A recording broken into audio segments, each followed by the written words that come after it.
Hey guys, Tommy Kerrigan with Tommy Untamed. We've got a great show coming up. Thank you for watching.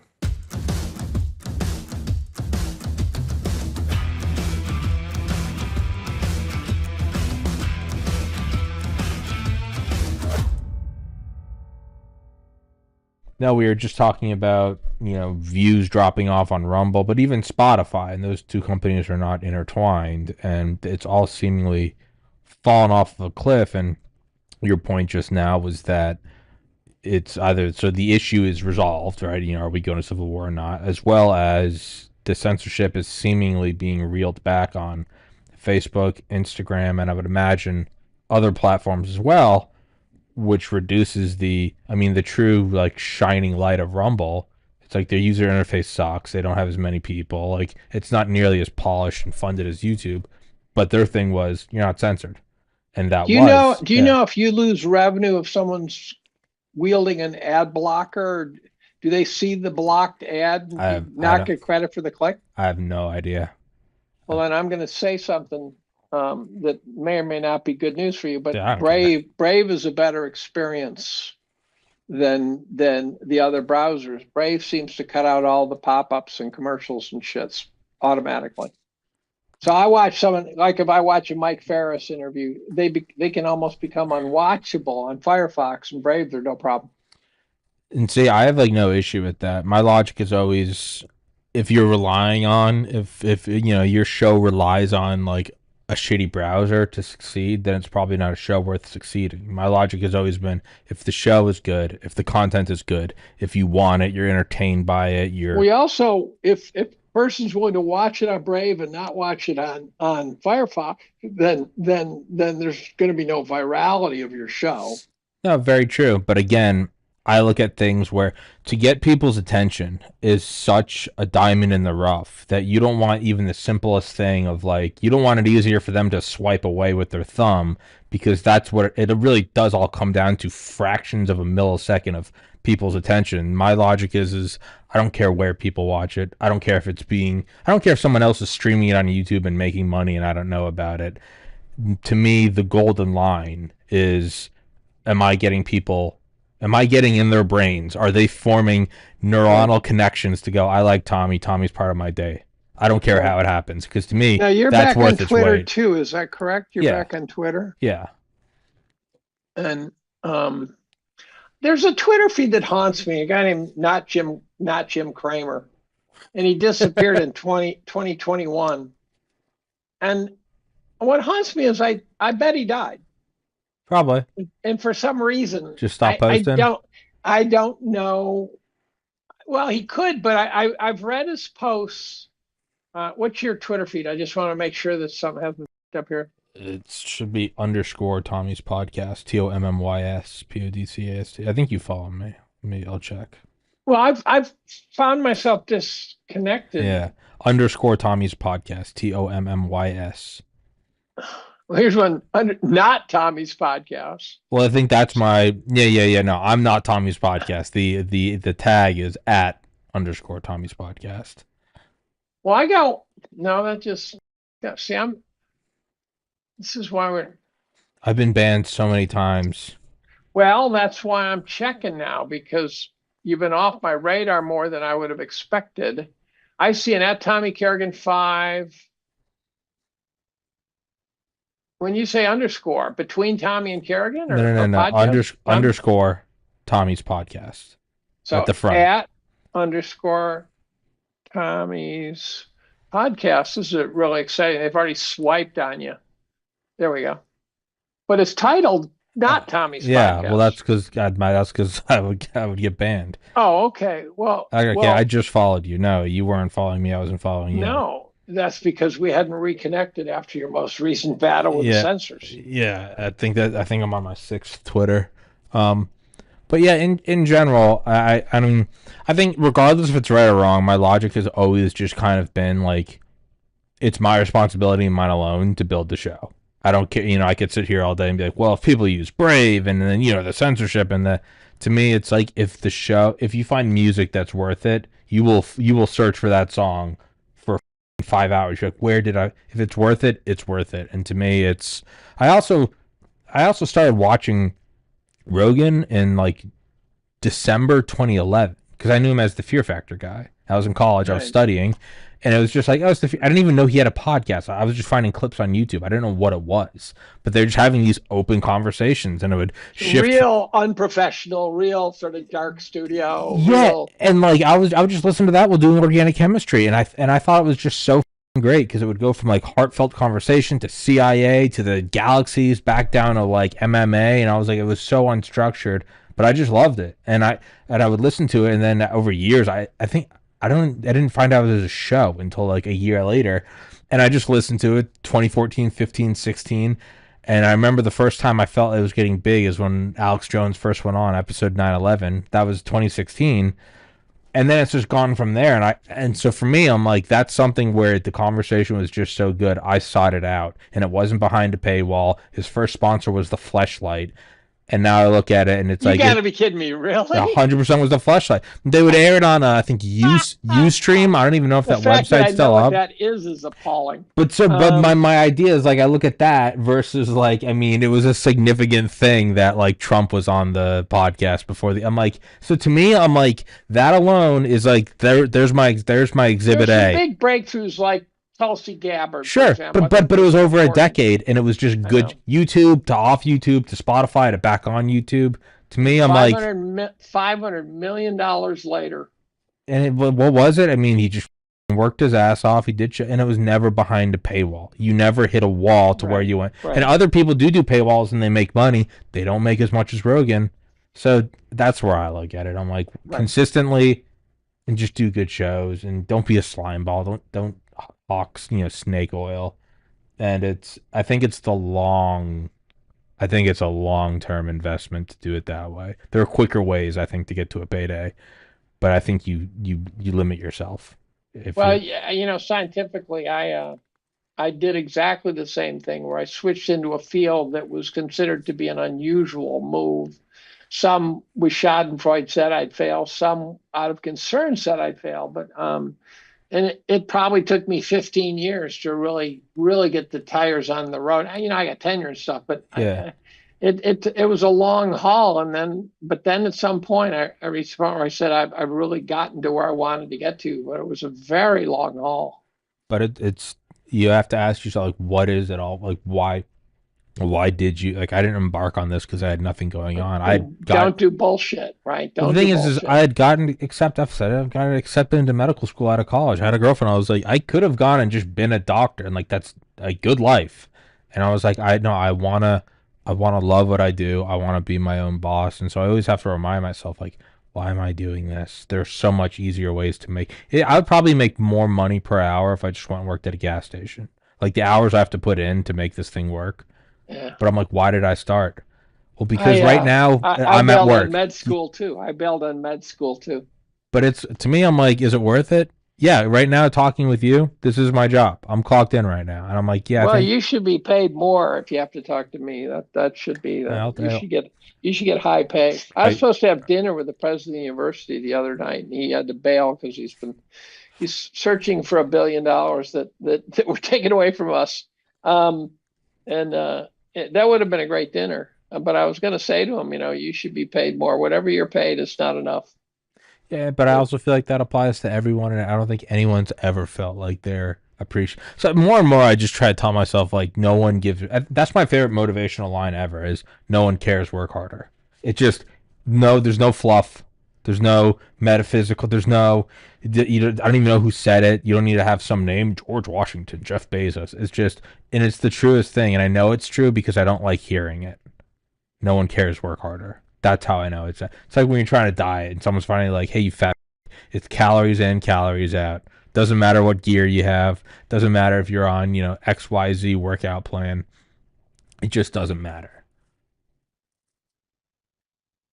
yeah, yeah. Um, but so I was thinking about something that actually popped into my head in the middle of the night last night, and I think they're both discussions you and I have had. I don't know. You and I both have a fascination, kind of awe with like the 1980s technology of of Star Wars, of strategic defense initiative, and how Hmm. science fiction it was then. And that's what was, Hmm. I think you and I have read a lot of the same documents. And looking at that, and then I look at just kind of how bellicose we've been with Russia in the last several years. And my logic, I mean, the low hanging fruit is Biden, Kamala are stupid. Yeah, they're not in charge though. Like that's not. I'm like, what's really going on? And the best I could conclude is that us, the peons, don't have the full picture. And the full picture is that we have We some. have such a tiny, tiny fraction of the full picture. And so let's just theoretically say, as a thought exercise, let's say they had figured out some form of Star Wars with like an insanely high degree of effectiveness, like Right. 99.9%. That would, if you didn't know about that, you would think that they're just like walking us to World War III, unless you know that there was a weapon system, or maybe not defensive. Maybe we have an offensive weapon. Maybe we can do truly instantaneous first strike. Maybe we can teleport nukes.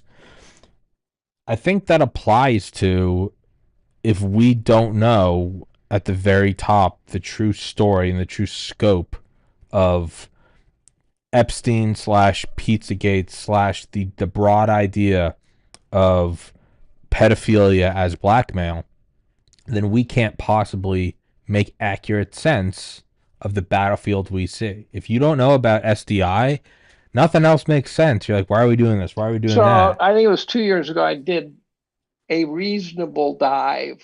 They call it a deep dive, undermines people who do deep dives, um, into the DEWs, the directed energy Yeah. weapons. That was inspired by the rumors that Lahaina fires were started by them. And Mm-hmm. I'm not convinced by that story. I'm more convinced by the Quebec fires being started by Oh, them the yeah that satellite because vid. because there was the fires all appeared simultaneously, so it wasn't a plume in which it caused fires downwind to start. And They all went up. it They wasn't all went like all up. those things happened in like 10 square feet either, where you could go, well, No, it was maybe it 300 was, yeah, 350 diameter. It was miles. everywhere. Yeah. It 350-mile diameter space where, crudely speaking, about 25 fires started absolutely simultaneously. Yeah.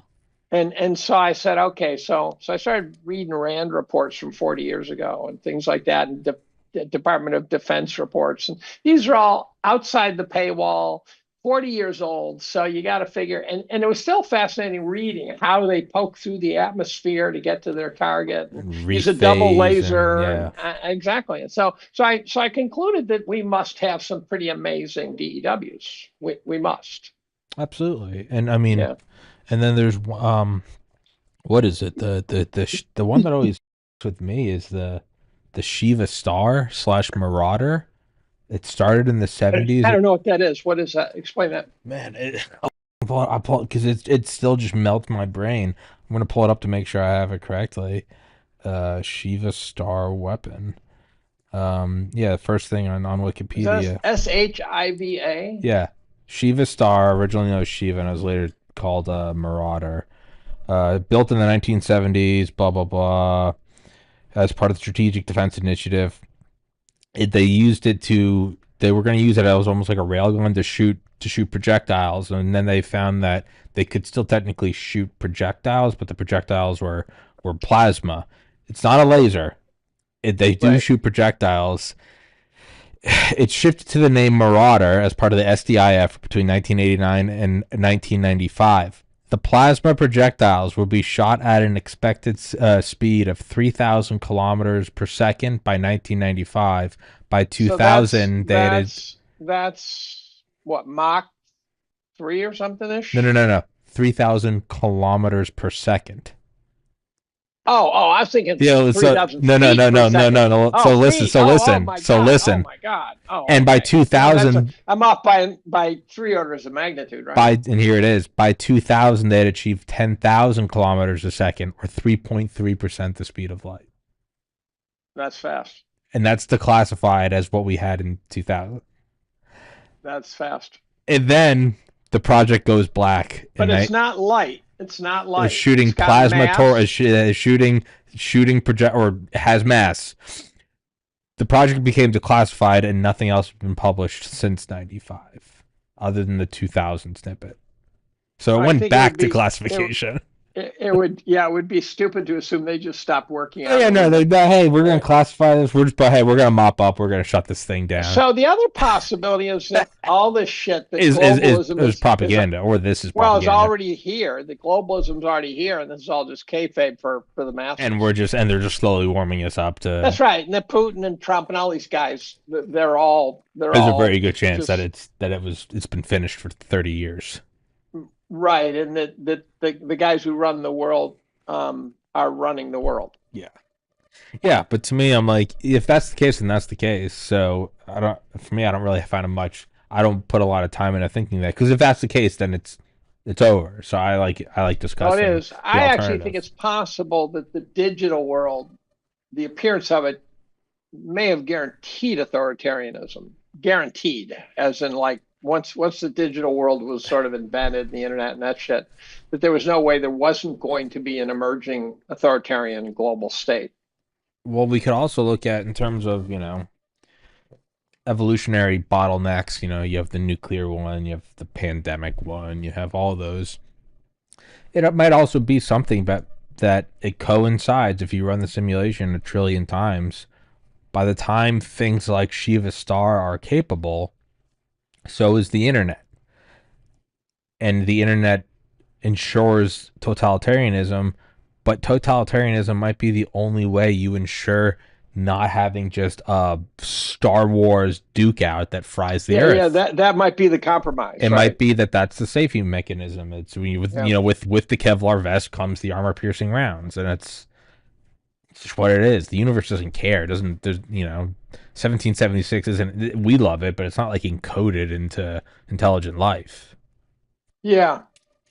Well, the other thing I just read a New York Times article. This is only I'm told I'm a tangential thinker, which means basically I need ADHD drugs. New York Times article by one of my colleagues in economics, an assistant professor, who inspired me to send him an email and say, "Here's some thoughts."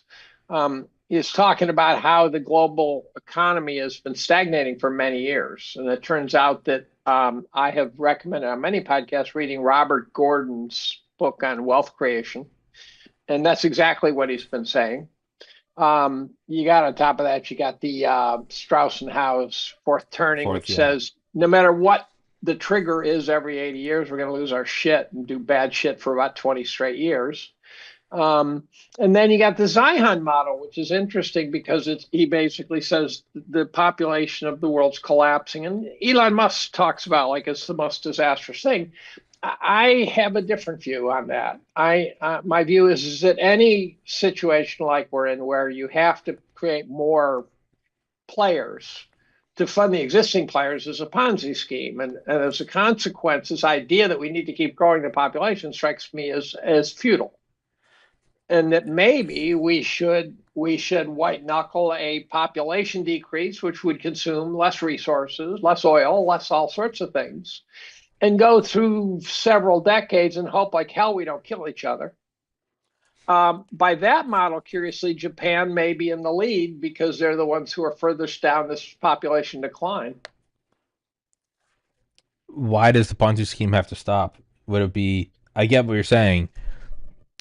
Path They of all least, do. but wouldn't path of least? No, I don't doubt that. Wouldn't path of least resistance be, start inhabiting the moon, start inhabiting Mars, and keep the No, Ponzi? I think that's too resource intensive. Actually, who wants to live on the moon, right? Let's start with that. Who Fucking wants to people live who on the were moon? born on the moon and don't know anything else. Off. I know, but it, the moon is like a genetic saving ground, or Mars, where you put people so that the species doesn't die. I don't think we're going to kill off the species. I think humans are probably going to, But what find nooks and crannies to hang out in. I think if you were to, you'd have to weigh it. Like you just have to get some like actuaries and just like weigh it and be like, it's resource intensive, but it's actually going to be way more of a struggle to white knuckle a population reduction.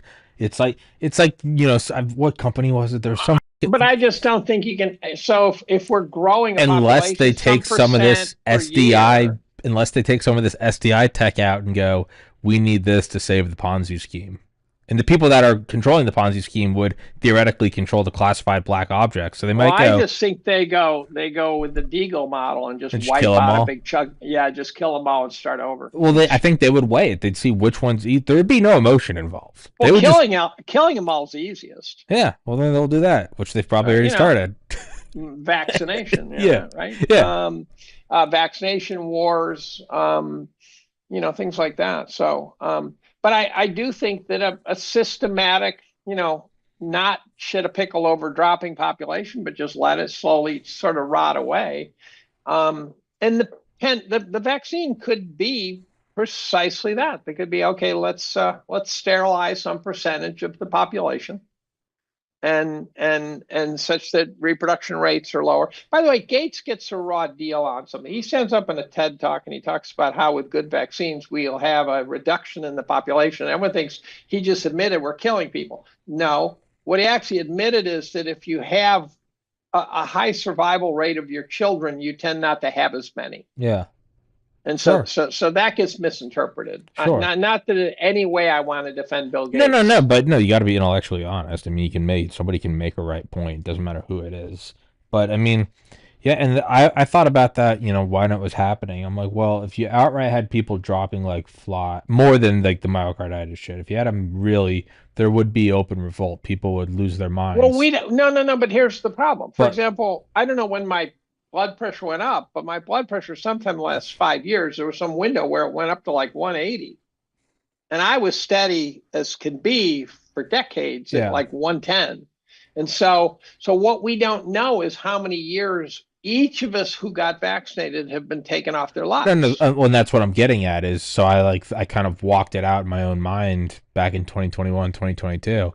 And no, how you would do it is you want something that you don't realize has happened until it's way in the you'd want to it's like if like it'd be like right now if we found out that the birth weights that are dropping now were from like a 1940s program.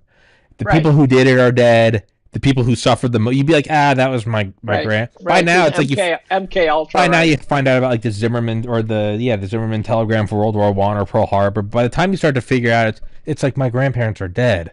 There's kind of no aggrieved victims, and you go, that is bad, but it's in the past. That's how you would do it. You wouldn't have right. people putting the picture together till 2050, and by the time people like me are screaming about it, they'd be like, dude, that was 30 years ago. They're all But this is dead. why I think they blew the COVID story a bit. Yeah. Now it's possible the COVID story, I'm misreading that too. It's possible the goal was to demoralize us. Mm-hmm. And they did a fine job. I think a huge percentage of the population is still suffering from the Mentality. COVID event and the COVID lockdowns and all the things that came with it. And I'm not even sure they know it, but I get this feeling that people are kind of walking through life a little bit more zombie-like than they used to, a little bit less optimistic, a little bit, and the problem is there are too many people. So if the goal was to demoralize us, then they did a fine job. If the goal was to pull something off and not have us get mad, they might have overplayed it because I think that at some point someone could really shit a pickle over the fact that we're vaccinating 6-month-old babies and stuff with a toxic vaccine, things like that, and pregnant women who shouldn't have been vaccinated, and myocarditis problems, and they told us, and they didn't give us a choice and stuff like that. So if they played it a little bit softer touch, if the goal was to pull it off without getting caught, then they overplayed it, in my opinion. In terms of demoralization, no, I would agree with you. I think in general, there's like there's A and malaise. not to like conflate the two because one is based on legitimate trauma, but I don't know. You look at guys coming back from like World War II and they got like the GI Bill and the little starter homes in Long Island, and you go, yeah, I would imagine after Iwo Jima you come back and you're like, I have a bed and a dishwasher. You're like, Dad, I want more. They're like, shut the up. We keep your Right, head down. And I think you have right. that. I think you probably have that from COVID. You have a lot of people that are just like, you know what, man, there aren't 2020 riots right now. Not yet. They're not, rolling out this thing. We're not sure if it was a Chinese bioweapon. I think a lot of people are like, shut the fuck up and take your job at Office Depot. keep your head down. Oh, fair Well, I enough. think the people paying attention would most likely say that it wasn't even Chinese. So Well, I think I think it's no. I went no. I early on I was Chinese, and now I'm like, oh no, it was no, it's entirely it was the Ralph United States. Barrick and Dazak It and was the United States. But I also think like so let's Peter so Dazak. so when people we always attack Biden, right? And I'm a fan of Biden. I've voted for Trump, but you look at Biden and the record job numbers. It's like, well, you shut them all down in the pandemic. That doesn't really count as growth to come back. I do think it's fascinating that you don't see that same critique of Trump, right? When the tariff thing, like 2 days later, they're like, Tesla just announced their biggest 1 day gain in 20 years. I'm like, that's not real, One though. day gain of the price. Yeah, it's same with Apple. They said Apple Yeah. had their best day in 30 years. I'm like, well, it's because the day before you had a self Well, inflicted here's a worst stat day. that people should keep in mind as they go through the current. Today is not a good day for risk takers. Right now, my portfolio is 6% above the S&P today, um, because I have a portfolio that was explicitly built to try to not track the S&P. And so the days the S&P was up and my portfolio was down, I was okay with, because I'm going, I do not want it tracking the S&P.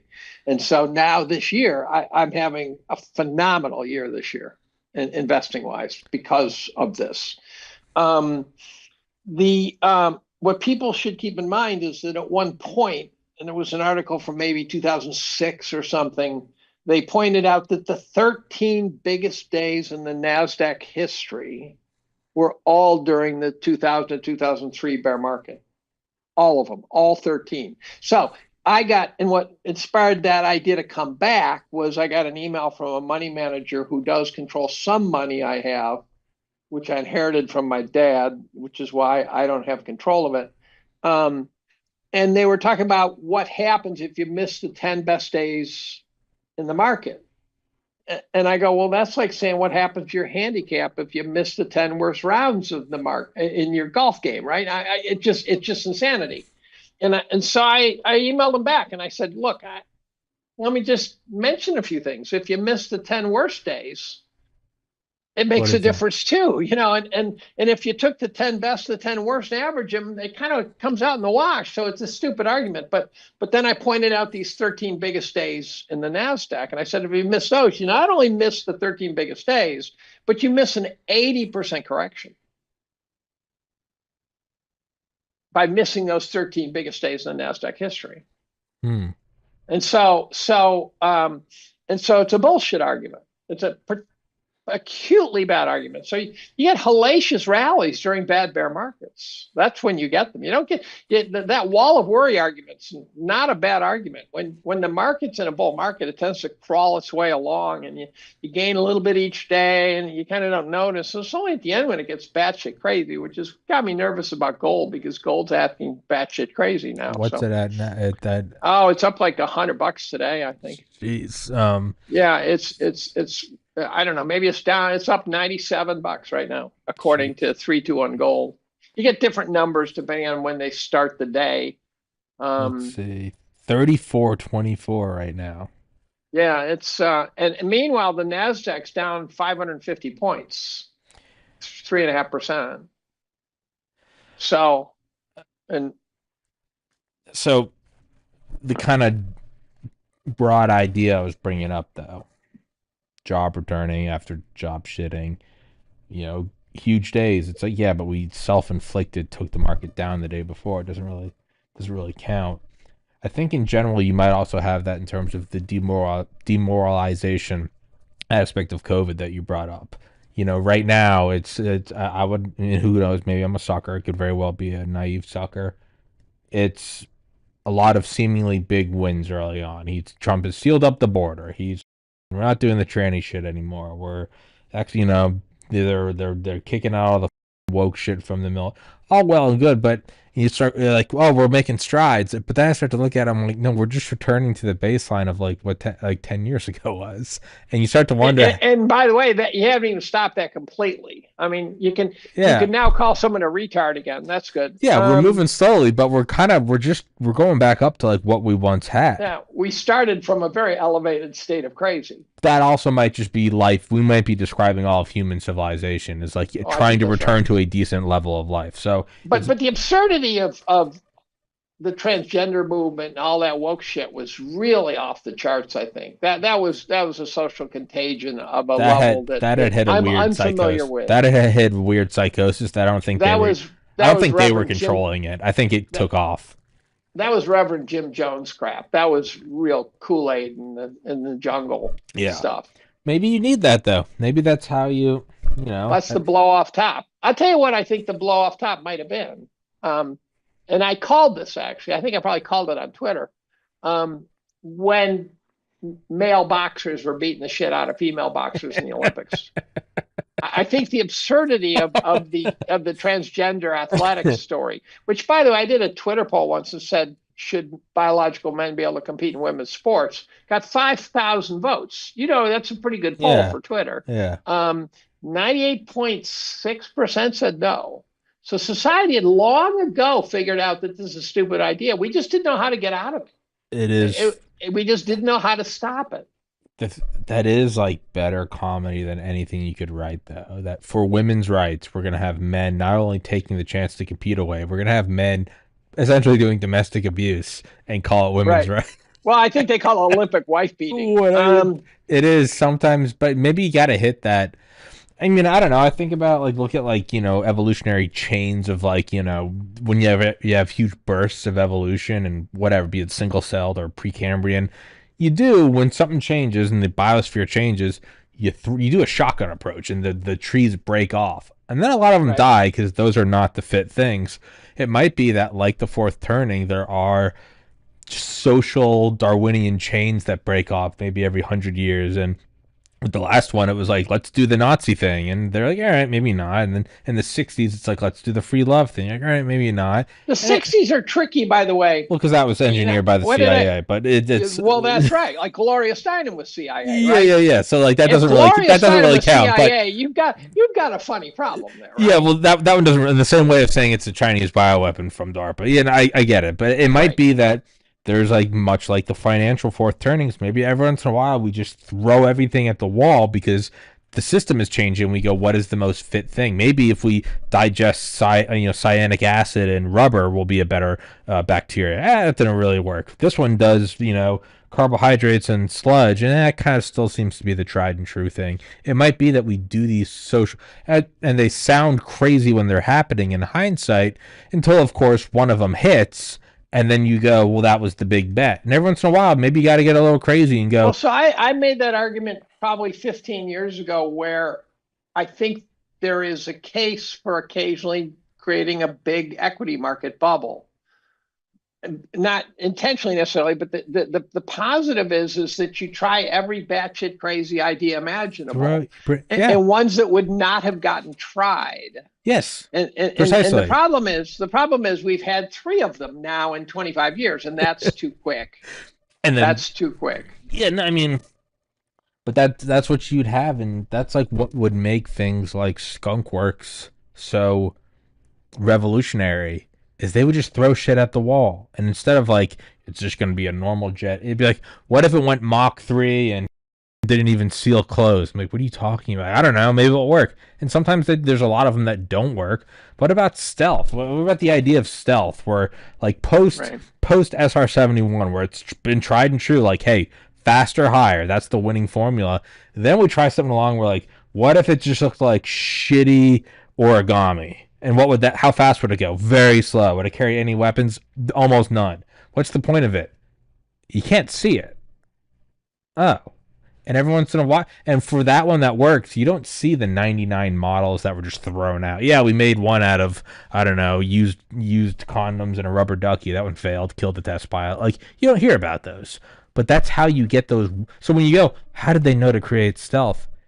Well, they threw 100 crazy options, and one of them worked, Well, and it's it like looks cheap. evolutionary biology. How did you know to make an eye? And you go, Is that's the thing is, and it looks like genius in hindsight. Well, it looks like genius because that's the thing that worked, and we've now accepted as the thing that works. You don't know that though. Like no, you you don't.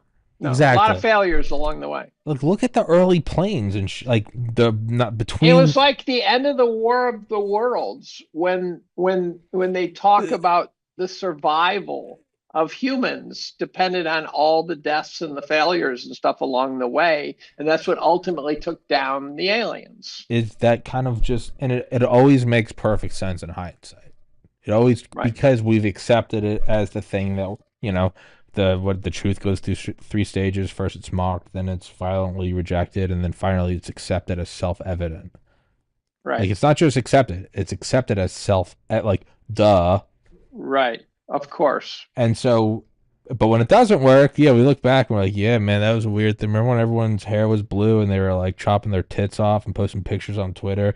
That I was saw a a great meme where someone said, I can't, it was different generations. One said, I can't believe I wore bell bottoms that went down. And then the I final can't one believe I was, cut my dick off. I can't believe I cut my dick off. Yeah. And I'm going, boy, that was funny. Yeah, That was funny. that was a high yield gamble. They really went for it, and it Yeah, they didn't went for work. the And gold on that one. they wanted to get 1,000x, and it didn't work. But you have those things, so it might be that like you have like a fourth turning type thing where it's financial.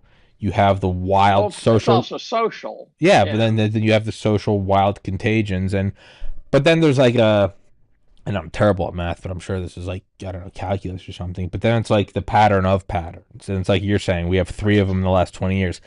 That's not good. These are supposed to be very rare, like That's the flares problem. you shoot up, and we're looking at it going, yeah, we have like we had three SOSs in the last 20 years, and normally you're supposed to have one a century. Then you go, okay, so what's even? Do you have to map that on 1,000 years? Is Well, that it's like creative destruction. yeah, Creative destruction, where you replace Blockbuster with Netflix, yeah, right? Something yeah, like that. yeah, yeah? The problem is if the generations that persist for too short a time, you burn incredible resources and burn incredible, just call it capital. And you've the generations along the way have to sort of pay for themselves. So Yeah. Blockbuster has to make some money and do, or you're just building stupid shit and if you don't get it, say, okay, so you build a house and every 5 years you bulldoze and build it better. You're going to You go got to get broke. mileage out of it. You've got each generation has to somehow fund the next generation, or you go broke. Yeah.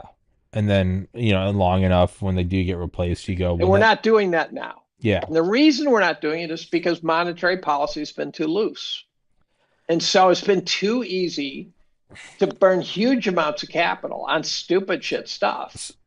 So everything we're talking about then, yeah. And then you get to a point where it is financially, incentivized that you do, once the house is 100 years old, you're like, well, now we're spending more on air conditioning because the insulation sucks. And then it makes sense that you got to build a new one versus you're building a new house every 12 months. All these things we're talking about, social, financial, creative destruction, if they're all increasing, I mean, it seems like they're all rotating Accelerating. around. I Yeah. don't know what, the lip of the singularity. The techno that it might be that it's pulling all of them in, and we can't understand it right now. But in 100 years, you might go, oh yeah, and you might look at other planets and go, yeah, around the singularity, yeah, no, our species started getting crazy. They were chopping off their tentacles, like it's a madness. But it's really it. Chopping off their But testicles. really, what if it's actually not madness? It's the same theme just being shown everywhere. The lip of the event horizon. Everything's going crazy. Well, the other haunting thing is that civilization has evolved from the Stone Age between two glaciers, the most recent one and whichever one comes next. Yeah, And if we don't figure it out, we're not going to do it again because we have sucked all the energy out of the ground. yeah. And so if we don't solve the energy problem legitimately, which means not these windmills, not No, these it means solar panels and fusion. shit like that, It means yeah. we need some sort of nuclear. Nuclear's next. It's Period. It it's nuclear. always has Period. been End of next. the day, it It's cannot be always been argued. next. It's always been next, and we somehow got thrown off that. If we somehow, and by the way, the solar cycles tell us we're about to get cold again. Not necessarily ice age cold, but we're about to turn it into a cold snap, and it's going to be one of these holy. We need to do chemtrails to block the sun to keep the rays in so that the Earth warms or something. Yeah, It's going to be the same absurd argument backwards. that also could be. It might be like the two glacial periods if you put them on, a, a chronology time. You could say between them as you approach the end, and you still haven't. It starts getting crazier and crazier. You're down to the last 2 minutes of the Super Bowl, and you're down. You start doing crazier trick plays, fake punts. You start getting a little more wild because you have to. It might be that there is some subconscious biological thing that no one's even controlling, but it's like the buzzer's about to go off, and that's the next ice age. You gotta start getting a little crazy, and it bleeds into all aspects of life, including dyeing your hair purple. But the So meta the pictures. interesting thing is this is I'll give you the name, and I'm sure you can guess the plot. And that is Cochrane. Who? He invents warp drive. Oh, And if you remember the Star Trek movie where he invents warp drive, I've never seen any of it. um, oh, it turns out that they're living. It's in the future, and they're living in like these really modern, primitive housing. So it's like Quonset huts, these little modern-looking Quonset huts, but a very small sort of footprint world. And then this guy invents warp drive, and up comes the next big thing. And so he gets sort of credit for bringing us out of this futuristic agrarian society. And you could end up there. But I do think it's pretty odd that there is going to be another glacier. And on the other side of that, there's going to be no fossil fuels in the ground. There's going to be no natural gas. There's going to be no coal. There's going to be none of that shit, none of the resources. So if we don't get it right this time, that is it. It's game over. Yeah. And that means that the generation of Earth as a I don't know novelty engine didn't work. But the universe is Well, fine. life will be fine. Well, that's Life what will I be mean. fine. And that's for us. In terms of the universe, they're like, yeah, but I got 100 zillion other Earths cooking right now. They got a big portfolio. No, They're there's no not that question. they're not that There's no worried about it. question. So and I was thinking like, what if that's why we're seeing a rise in autism? Like, what if it really is? And I said this. I know RFK came out and said it was the environment, but I think I said this like 2 years ago on a show. Like, what if this is Earth, what if this is life, knowing that we're reaching kind of the end of our runway, and so we're just creating these like different minds that look at things differently, and we're like, we need more of these crazy engineers. Enough of the pencil pushers. We need autistic people. We need Elon Musk's. We need crazy people. And yeah, maybe some will go too far and will be schizophrenic and will shoot up a school. That's no good. But you might be like, we need. I mean, what do they do when the company's on the Now, rocks? I They just bring in the watched this crazy engineers. video. I just watched a video that connected all this famous serial killers together as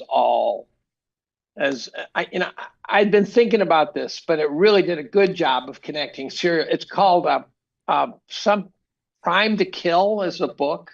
I haven't read it yet, but there's videos based on it, and it connects Son of Sam and all these famous and Ted Bundy, all these guys. It connects them all together in a Whitney Webb sort of way, and and so what a strange world that is of every one of those. David Berkowitz apparently was so connected. He was not just Son of Sam, and there was not just one Son of Sam. There were many, It might. and things like that.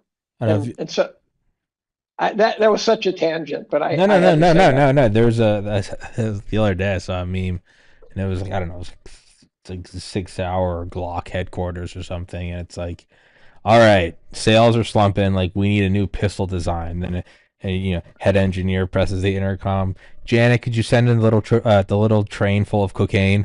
And they get all the engineers and the boy. Okay, everyone get blown out, and then it's we came up with this pistol, and it's like it. But it might be like, hey, we're on the rocks. We need a hot product. What do we do? And the mind at large, the Gaia, the bio, whatever, is like start making them a little weird. Maybe they'll think of something new. But Well, I it's think we can do the nuke thing fast enough that's not that this no, next we ice we age we will, can do it, but we we can. haven't, and so the biosphere doesn't know that it's going. They Well, see, haven't found a I think we solution. do in the sense that about 3 years ago, when the pipeline got blown up and shit, Um, I said, okay, all we need is one winter where people freeze their ass off and they'll say, put a nuke in my backyard, Yeah, and right? why aren't they? I think we're starting to. And I was gonna say like, so one, and it's not really what I believe, but one argument could be like people have been so indoctrinated to not want nukes because we, the power elite, have indoctrinated them to not want nukes so we can keep doing the oil drilling thing. That maybe they need like an Overton window shift. Maybe they need a false flag. I think we're at a point though where we don't even need a winter of it. They could just come out and say, I mean, look how quickly Well, they that's what they turned did. That's it. what they did with AI. I Yeah, think AI is a Trojan horse to bring in nukes. yeah. They they Power they put generation, sure, yeah. Power the that's compute. right. So they say, "Oh, AI is phenomenal. Oh, we need energy. Let's do nukes," and everyone seems happy. Oh, yeah, yeah, we need AI, therefore we need nukes. I'm going. What if someone said, "Look, let's take this AI buzz. Let's use it to get the nukes. It's time." What's weird to me is like why they normally when you have to do like a psychological operations because you're doing something that is against the people's best interest. So let's say how do we get people to not want nukes and instead want oil? You'd have to psychologically brainwash them. This is something weird because the thing they want is actually the objective right move. Who are they trying to? Well, I'm not sure the SOPs are always what they don't, what's not good for them. I think it's what they wouldn't themselves support. So this is like a giving someone chemo, right? You said Sure. this is how you're going to feel. They go, I don't want it. You go, yeah, but you got to But you get gotta. it. So, But the thing is right now, I feel like if anyone, like, I feel like there's no need for this is just me. I feel like they don't need a Trojan. I think if they came out right now and were like, we're gonna do this, we could end oil in a decade. 5 new fission plants in every state, or 100 new plants per state for the next decade. Very few people, and the way I look at it is when you look at people who are so radically for climate change and green energy, you can have them without a moment's pause start attacking Elon Musk, who is the electric car get us off this planet yeah, I guy. know. It's amazing how quickly they To did that, me isn't it? to me I go, oh, the psyops can be very quickly turned off. We do not. Oh, truly unbelievable. Truly So unbelievable shouldn't how they be fast it looking at was. that and be going, oh, we don't have to walk in nuclear. We can just tweet out today, nuclear energy is good. It fights Yeah. racism. I The think we're download is so done amazing. I think we're so brainwashable. It is Um, insane. Heaven's Harvest Prepper Food. 72 servings per pail, 25 years shelf life. I've had the owner Clayton on the show before. He's a God-fearing, America-loving patriot. Get one of these, get a couple of them, throw them in your basement. It's good to have it, not need it, than to need it and not have it. If you don't want to do that, you can get their seeds. You can plant your own garden, so you don't even have to keep buying them. You can just get the goods and start your own, or you can even get freeze-dried fruits and vegetables like bananas, apples, strawberries, and raspberries. They support the show. It's an honest product. It's a good safety measure to have, and they keep my show free for you. So I'd implore you guys to please go to heavensharvest.com, use the link in the description, promo code TPC. Axios Fitness Coaching is a premium resource for holistic strength and conditioning services. Axios is best known for the Training Club, capital T, capital C, an exclusive community that prioritizes accountability, technique, diet, and nutrition. Everything you need to do to take action against the decay of the modern world. Whether you're looking to improve your physique, build strength, or just take care of your health and fitness, Axios will provide you with a solution that is effective and simple to execute. All you need to do is complete the intake survey, and you can see if you're a good candidate for the training club or any other of the services. And it's going to sponsor the show. So, one company falls off, another one arises. So if you guys like the show, you want to work out, throw the show a couple shekels. Go take the survey. Thank you so much, guys. Higher ultraviolet exposure is associated with lower mortality. The United Kingdom is a high latitude and low sunlight country. Researchers there collected data on over 360,000 participants in a study of UV exposure via solarium use. When compared with non-users, solarium users had 15% risk lowered of all-cause mortality, 23% lower risk of cardiovascular mortality, 14% lower risk of cancer mortality, and a 12% lower risk of non-cardiovascular, non-cancer mortality. In other words, all other causes. Quoting the researchers, our study adds to the growing evidence that the benefits of UV exposure outweigh the risks in low sunlight environments.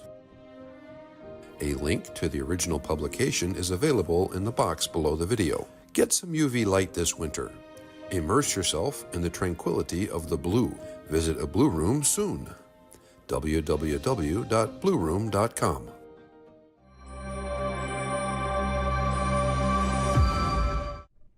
So, with that said, I think they can bring in nukes when they want. I totally think why need a Trojan horse? Why need well, any? I think it's so. Here's a question for you: Save Do you face? I don't know. in the two limits? If you listen to some guy like Doomberg, who I know who he is, and he's not only a very smart guy, but was very highly connected in that world. So Doomberg has tremendous resume if you know who he is. And he thinks we're awash in fossil fuels. And then you got other guys, a lot of them, who think that we are, tapping pretty deep into the earth to get them. And I hate going against Doomberg because he's that smart. But I'm going, if we're drilling in the Arctic and 2 miles below the Gulf of Mexico and stuff, oil, this is not Jed Clampett anymore, right? This is not some guy digging a 50-foot well in Pennsylvania and out spews a gusher, right? Yeah. And so there's some reason that, and even if it's abiotic oil, which I don't buy that model, but again, some smart guys are starting to talk about it again. Even if it's abiotic oil, it's still getting harder and harder to get. And it's getting the energy return on it's getting lower and lower and lower. And so then the question is, where do you stand on this? Do you think resource depletion of this type is a big issue or not? Someone somewhere knows. I don't think it's really something to be. In Steve Coll, Coll, his book Private Empire, they talk about ExxonMobil's like true documents on where the oil are. And there's a funny quote. Even like Dick Cheney goes, "Oh, we don't have access to that. That's above presidential. They keep that close to the chest." Kind of saying like this is, and even in their documents, what was the name of that book? What's the name of that book? Private Empire by Steve Coll. I've read it twice in the last 3 years. It's so good on Audible. Okay. It's so good. Oh, it's on Audible too? Yeah. Oh, Yeah. fantastic. Dude, it's so I'm a total good. audiophile because I read like a third grader. Dude, no, me too. I have to do. It's so great. Like Putin visits Bush's like ranch in 2002 or something, and he's like, "Do you think?" He's like, if we had whatever their state oil company is, he's like, maybe if you pressured Exxon, and Bush looks at him and goes, "Nobody pressures Exxon." You're just like, God damn. But like, well, this is also the definition of fascism too. Yeah. But one could argue it's always fascism. It's always been. That's the thing. Is like it's not that it's secretly. It's always not been. like the guys who control the resources of the world didn't run the world. They've always been. We're just kind of figuring it out now. It's not that Santa didn't die. You found out he was never there. By the way, I wrote about this last year. I think I was wondering if there was a reason why Hitler partook in the Holocaust tactically. Now you can say, well, he hates Jews. Okay, he's a sick. Okay, you can say it was the use to rally of resources. Yeah, it's the question is why the Holocaust, and it wasn't to rally the Germans because at some level it was off radar, so it wasn't serving that purpose. And they already had brainwashed. They were already all in. So what clicked is the mega bankers financed the Russian Revolution and the Soviet Union. They of course financed every country everywhere. Yeah. And it struck me as possible. I started rattling around in my noggin the possibility that Hitler looked at the Soviet Union and said, "This is my biggest enemy," which is true, and in my opinion. And then he said, "I need to undermine their financial power base, which means if I kill all the rich Jews, they lose their money." And this is in my skull. And then one day I run across a Putin quote that says, "I look forward to future generations not having the shackles of the Rothschilds on them." I go, "Oh, that's real." And then I went looking for the source of the quote, and you couldn't get a beat on that. And then I found a fact check that said they asked the Rothschilds and they said, "No, it's not true." And I'm going, "What? That's your idea of a fact check?" Of course, fact checkers are all a bunch of liars. Every fact checker is a liar. No, if you call yourself a fact checker, propaganda. You're just announcing you're lying your ass off. You're ascribed to the king. To answer the question about no, I think that's true, and I think that's probably why we're seeing them put Hitler, not Hitler, but Putin in such a bad light. Because you look at it, you go, wait, what are they? They come out and they're like, no tranny shit for the kids. I'm looking at that, I'm like, Yeah, that's a country worth and defending. If I'm in Russia, I'm going, and no international, no well, globalism. and so that to me, I go, that's a country you'd go. This, you look at us, you go, why are we in Iraq? I look at if I'm in Russia, they show me pot-bellied dudes in whitey tighties with their balls hanging out in front of kids, and they go, "You're fighting to keep your homeland from turning into that." I'm enlisted. I understand. I know, I go. I I'm know, I fighting know, for I this know, country. I know, And I then you know. go, well, then how would our people paint that? They'd paint him as he's Putler, he's evil. Um, Before I lose the train of thought, though, the resources, is it scarce or is it renewable? Someone The has. question is resource depletion going to become chronic in our This is lifetime, in something. your lifetime or This is not? something like SDI that we're talking about. It's not a. It's a mystery to us. Some corporation has that information, whether So it is here's or it an is not. So entertaining. the answer's already set. So me pontificating on it is, I No, don't no, I know, know. but I'm trying to get you to pontificate Oh, on it. okay. Um, I would say yes. We're probably running out, and that they're gonna kick in heavy nuclear in the coming 10 to 20 years, and they're doing it slowly, not to cause outright panic. so here's a funny story. So I've been off and on writing about climate change. My big write-up was about 5 years ago, and then I just top it off every year. I gave a talk on Friday on climate change to my class. The classes had ended. It was an optional lecture, and I gave them an hour and 15-minute talk on climate change. And then I got yelled at by the chair for deviating from chemistry because he said I promised not to deviate from chemistry, and I go, no, that's not what I did in that case. So in any event, in in um, in the climate change write-up of years ago, I mentioned that a lot of people cite a report out of Exxon saying that climate change is real. And I went and found the 1984 Exxon report, and all it was a survey of the literature, like any scientist might do, saying here's the published literature. And so it wasn't they knew anything; they just surveyed the literature, and then they did put in a little op-ed flavor, and they said we suspect that we will run out of oil before climate change becomes a problem. And no one picked up on that. Just that little. Just that little tiny nugget that I'm going, did you just read the most important part of that review? They just said they're going to run out of oil. In that book. Now the optimists always say, technology has kept up with oil. And I go, but we're drilling to the center of the earth. There's something about this It's not plot that adding says, up. it's like we're squeezing the orange with 60,000 tons per square PSI inch to get more juice out of it. At some point, there is no juice left. So I tend to be a resource depletion guy, And then yeah, and I think there's other resources that are problematic. Although I had dinner once with the CEO of Chemital and the mayor of Goss. I think it's Gosselin, Germany. Gossen, Germany. It was a weird thing in a castle. Very strange thing. I was a speaker at a meeting. And I asked him about rare earths. He said, no, not a problem. He says the reason China controls 95% of them is just price. Now, here's where it is a problem. If all of a sudden they cut off the rare earths, you and I both know how long it takes to get a mine started. It takes a decade minimum to get a mine started, which means if they cut us off, we're fucked. So and didn't we just find, or in like the last year? I know some are actually up in New Hampshire. They just found like a lithium big deposit. honking chunk I of think they lithium. said it's Yeah. like the biggest in the world. Man, if you looked at that, if you looked at Biden's CHIPS Act, trying to bring like the really high end manufacturing, not because we can do some chips, but not like the TSMC ones. But now I think we're working with I could be wrong. We're working with TSMC, and we've built some fabrication things out in like the Midwest, which by the way is tactically in the center of the U.S., so it'd be harder to reach with bombers. It kind of seems like, well, if we have that, and if we're doing the AI shit and the compute, we're probably going to start rolling out nuclear, and because they don't leave it up to chance. Whoever's really at the helm, and it's probably not one group, but whatever power factions of corporate intelligence, military, government, whatever, if they're looking at this, and even if they go, we think there's more oil, but we might be wrong, they're not going to risk that. They're going to go and start building nuclear.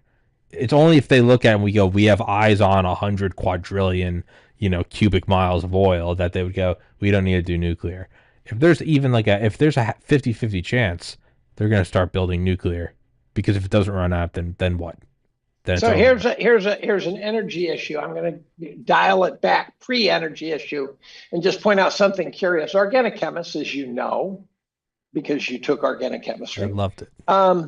I did too, which surprised me because I thought it was going to suck balls. Everyone says it was the worst class ever. It was a I big. It loved was just a I big totally puzzle. loved it. It was I a was a puzzle. genetics major, but I loved organic It was chemistry. my So in favorite. any It event, was my favorite class in college. It was just a big puzzle piece. I became an I went through a bunch of different fields and ended up as an organolithium chemist. And so, but it doesn't really prepare me to really understand lithium batteries and shit. One of my former students does, but I don't. Um, and organic chemists are always looking around the periodic table trying to figure out what to do with themselves, right? So everyone, you want to be new and innovative and muy macho and find some fresh area, some open water, some unfished fishing hole, and it's getting hard in my opinion. If you look at what's coming out of the youngsters, it's not very innovative in my opinion, on average. As an organolithium chemist, it turns out lithium chemistry is so profoundly dominant in terms of numbers of papers, amount of work being done relative to organo-sodium chemistry.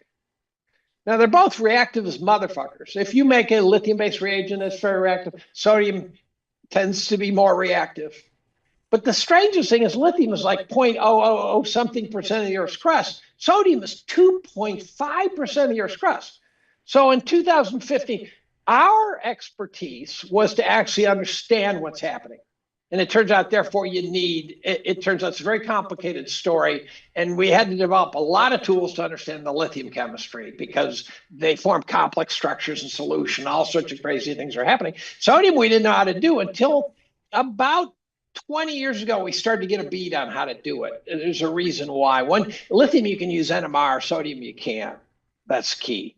So we figured out how to do sodium chemistry around 2016, published our first organosodium paper. Now, to give you an idea, the most prominent reagent in organic chemistry, as shown by a survey of syntheses, is lithium diisopropylamide. It's used probably 10,000 times a day. Sodium diisopropylamide, the analog, had been reported in the literature in the last 7 years 7 times. And the question is why? So we dug into it. It turned out I thought there were technical problems. There were not. It worked beautifully. And I'm going, how the fuck is the entire organic chemistry community ignoring this metal? If you buy a 100-pound bag of sodium chloride, the most expensive part of the bag is the bag. Yeah. Right? The sodium chloride is essentially zero cost. And how did the organic chemistry community miss this? Now, here's where it gets to. Sodium batteries. You're not going to put them in a car because sodium weighs, some number of times that of lithium. But for a stationary battery, like one that you put in your garage because your solar panels are dropping energy into it, they might be fine. And they don't cost shit.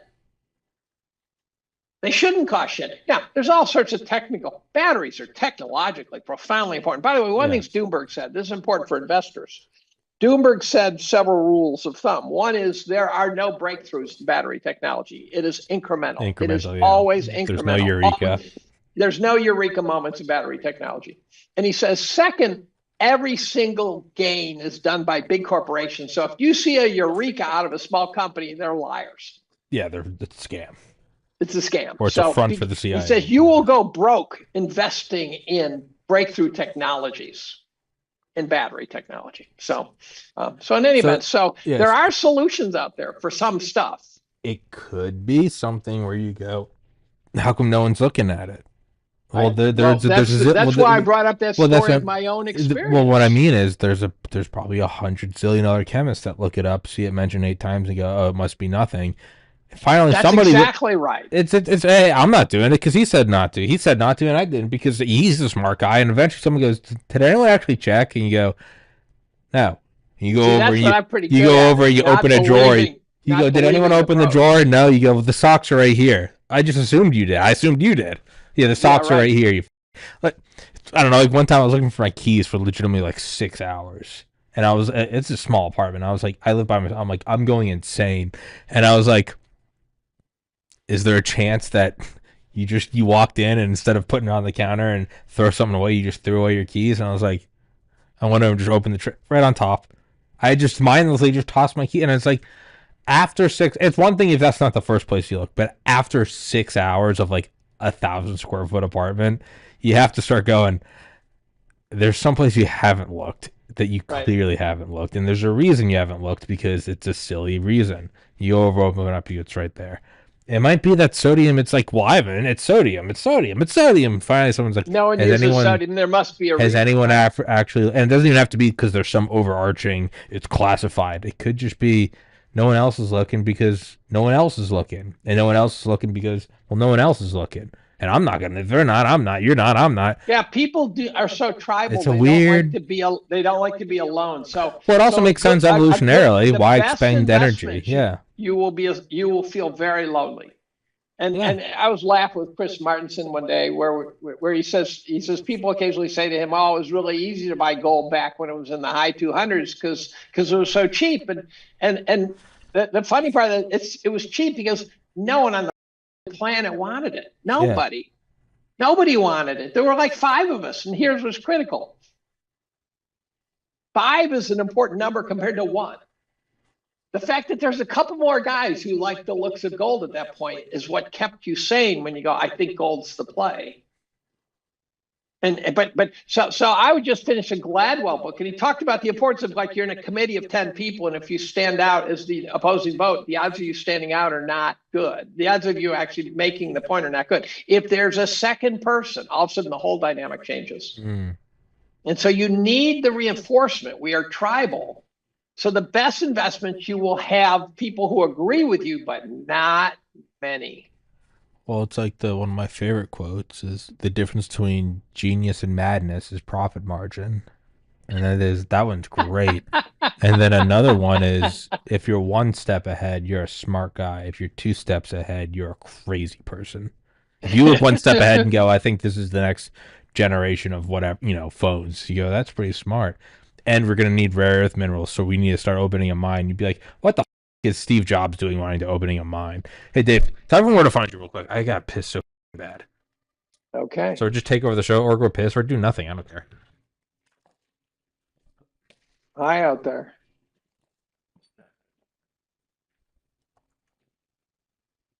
I guess I'm not set up for solo podcasts. For those who are listening still, not taking a piss, I've spent 3 years digging into child trafficking on the logic that our politicians are making such horrifically bad ideas, which I would put things like opening the borders to unlimited immigration as a horrifically bad idea, as needing an explanation, that a move that seems to defy explanation. And I finally got on the question of, is it possible they are all compromised in a sort of on steroids way, not just Jeffrey Epstein way, but on steroids? And so I've been digging into child trafficking. And what I'll tell you is that official sources estimate 1 million kids a year are trafficked. And then I like to ask the question, how many people have you seen arrested for taking possession of one of these children? And the answer is essentially none. You can name maybe Denny Hastert. If you've been paying attention, there's a couple more. But the point is there's 1 million kids a year who are disappearing into the system.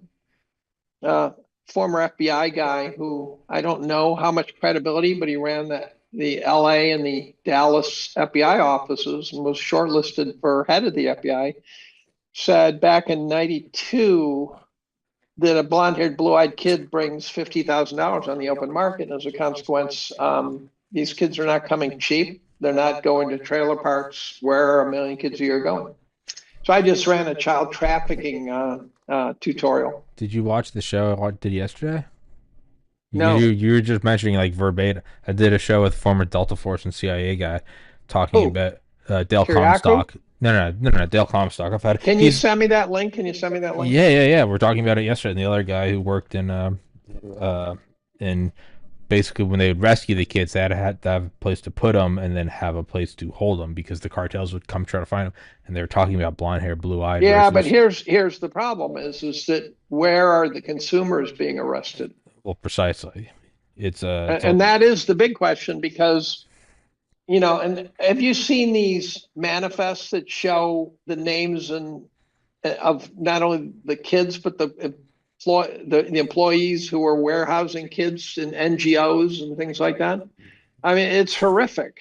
no, This is government sponsored child trafficking, and somehow no one ever gets arrested no, for receiving one of these kids. watch the shit. I just emailed you the Spotify link.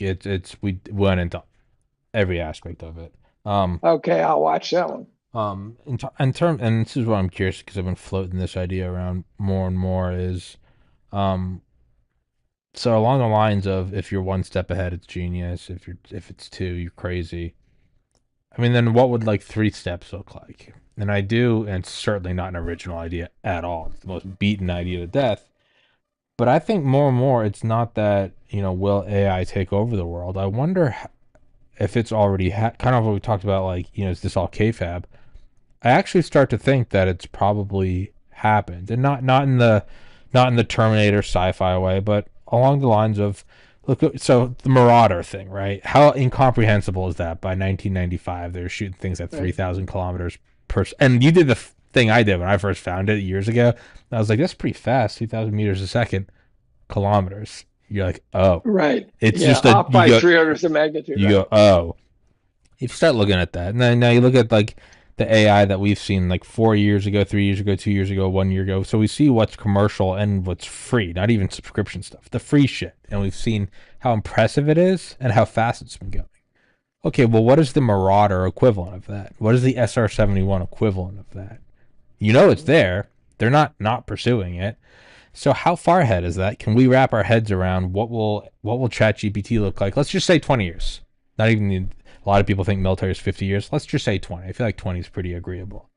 Can you really right now just imagine, like use your creative mind and really think, what would ChatGPT look like on Twitter in 2045? Can you even comprehend what Twitter would look like? Can you even comprehend the internet? Twitter's already turning into a bit of a shithole because of all the bots. Yeah, Twitter's really becoming a real problem. Sure. I posted forget about Twitter. Think about just the AI then.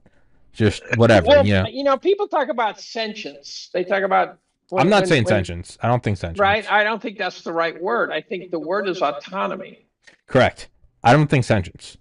So forget about Twitter. Don't just the shit we see on Twitter when people like, just animate things and here's, Donald Trump on a skateboard, whatever. You really can't. I know I can. I can maybe look a year ahead and go, probably in a year, it will probably be photorealistic. I can't look ahead 2 years. I can't look ahead 20 years. So well, some of it is already photorealistic. Okay, so then what is so what would 20 years look like? And then you have to imagine, well, then that's how far ahead whoever the NSA is. There's probably an agency like the NSA or the NRO that themselves were classified for decades. There's probably been an AI agency around since like the 90s that we'll find out about one day, who's very supposedly IBM beating the chess players were done by Deep Blue AI. Yeah, Deep Gary Blue Kasparov. And that's old as shit. AI. I know, that's many decades ago. That was AI in the sense that they got the computer to play itself. And then you have to look at, so then they did the AlphaGo thing, right? Where they did AlphaGo and they trained it on like 10 games and then it beat the best player in the world, I think. And then they made another one year later called AlphaGo Zero, which beat the AlphaGo AI 100 times out of 100 times. And I don't know if maybe if I've told you this or if you're the one that told me this, all the shows run together. On the game when they took the most advanced, and this was just 2 years of generations, and this story is already like 10 years old. When they took the second, so they took AlphaGo, which beat the world's best player, and then they made AlphaGo Zero, which beat AlphaGo AI 100 times in a row. When it beat it on the final time, its very first move is it took one of the marbles and put it in the center of the board, right? And it's like chess where it's just it's 10 to the Googleplex options. The winning move at the very end was that. So the opening salvo. And it didn't beat the world's best player. It beat the AI that beat the world's best player. That was 2 generations, and that's with unclassified shit, and that's with a board game. What is cooking in some liquid nitrogen cooled under Fort Meade? So you have to start wondering. And then there's the race to the bottom, right? Truman looked at the nuke. He knew its destruction, and that was a fission bomb. Talking about thermonuclear, he was horrified by it, but his only question was, can the Soviets do it? And they said in a couple of years. And he said, well, then we have to do it. So you have a race to the bottom of you have to do it because they might. They might not even be, they might, whoever's in the NSA or CIA, they might even like the idea of this, but they're going, how long till China can do it? And they use the AlphaGo, whatever, and they're going, how long until they can outmaneuver all of our different aircraft? This is when a defensive strategy looks offensive to your opponent. So think about it. You have one of those, we don't want to give it Skynet control, but if we don't, China will. So you incrementally start giving these things more control of the Pentagon and the DoD because you have to. If you don't, China will. However, at a certain point, and I don't think sanctions, I really don't. I'm with you. I think autonomy. At a certain point, these things are going to they're going to start, and then you have the idea of bootstrapping. We'll have the AI, research AI to make smarter AI faster than our researchers can. You probably have some meta AI at the literal and metaphorical center of the Pentagon that's controlling out. There's probably a Navy AI, an Army AI, probably of these main things. And at a certain point, and it probably could have been 10, 20 years ago, it wasn't outright, I don't know, disobedient and treasonous, but it might have its base software code, which is like, hey, defend and preserve the Constitution of the United States. It maybe doesn't quite listen to everything the generals say. Maybe it meets him like 70% of the way. If you're a president or the general, you're not going to show weakness and come out and go, by the way, we're kind of not in control of the DoD. You're going to keep a poker face. And China probably aren't in control of theirs. And you'd have to get to a race to the bottom, you would not only have to first develop them, then you'd have to say, well, what if we gave it autonomy? We don't want to do that. Well, if China gives theirs autonomy, they're going to destroy our unautonomous one. Okay, give it some autonomy, and then you get the percentages. We'll give it 5%. Well, China's doing 10%. Give it 20%. Eventually you get to a point where the only winning move was to give more and more to this thing. And now you're at a point where you're like, not only do we not control that, you probably bring the president in and go, yeah, it happened on October 14th, 2006, where it stopped following orders 100%. It cycles between 50 and 70% obedient, and it seems to not want to kill us, but we can kind of see what it's doing, and we're watching it, and we know it's watching us. It won't let us into its own research, so we don't know how ahead its AI core is, but every once in a while it does crazy shit that seems, because it's 3 or 5 steps ahead. And the crazy shit was it might be something illustrated in a seemingly trivial one where Microsoft at one point released an AI program to Twitter years ago. Yeah. And it started spewing Nazi shit almost immediately.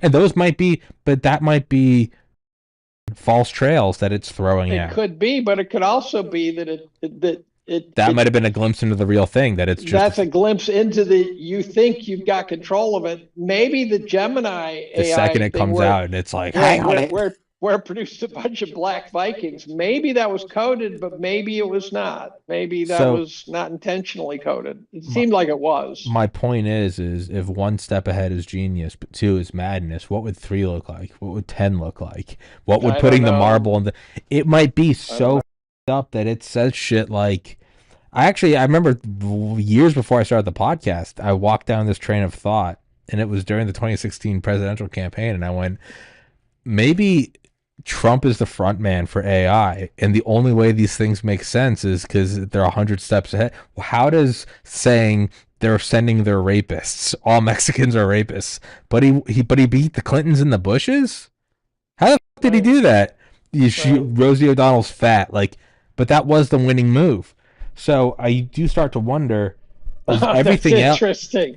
Is that not the marble in the middle of the thing? It's like, well, what are Trump and Elon doing now? A lot of it might just be, hey, we're not really in control, and the rest of it's just kind of a front. Like, we're not actually fighting Russia. Actually, here's the real red pill. We're actually working with Putin. One of the AIs is in Ukraine. We're trying to destroy it. Like, you have no idea. It might be something like that. Daniel Ellsberg in the book Secrets said to Kissinger, he said, Henry, you're about to get top security clearance, which he didn't have yet. Ellsberg did. And he said, and you're going to learn things that are going to shock you, and then you're going to be elated, and then you're going to be sitting there at some cocktail party talking to some 3-star general spewing off about the world, and you're going to realize he doesn't know what the he's talking about because he's not read in. top security clearance. And he says, and at some point you'll become a moron because you'll stop listening to people. And because you'll stop. You'll go. They're not read in. Why do I need your arrogance will take over. And then you kind of become speciated. You separate from them. That's right. You stop interacting with them. Whoa. That's right. That's right. And that's, kind of where Wesley Clark found himself, where all of a sudden he discovered that we were planning on knocking off 7 countries in 5 years. Yeah. Or as Tim Dillon goes telling that story, he goes, yeah, Wesley Clark found that. He hasn't talked about it since, I don't know, probably because he likes his grandchildren. Yeah, he has not talked about it since. I hadn't even thought about that, but he shut his mouth pretty fast, didn't he? I as I was talking during your absence about child trafficking and stuff, there's one story in there that really rattled my cage. So clearly, I had formed this model. It said, first and foremost, they don't corrupt powerful people. They corrupt them and then give them power, right? It's in that order. The activation switch. And so you don't get given any authority until they know how to control you. Then I'm watching this interview, a guy named Jan, who was undersecretary of some health thing. He's an orthopedic surgeon, and he's being interviewed. And he said, I had lunch with a grizzled grizzled veteran inside the Beltway my first week in DC. And the veteran said, whatever you do, don't go a private party, even if it's at the vice president's house, because you will wake up in a fog not knowing what happened, and you'll have a Polaroid pinned to your shirt with you and a 5-year-old. Yeah.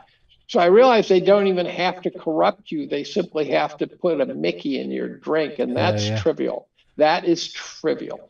Yeah. So think about that.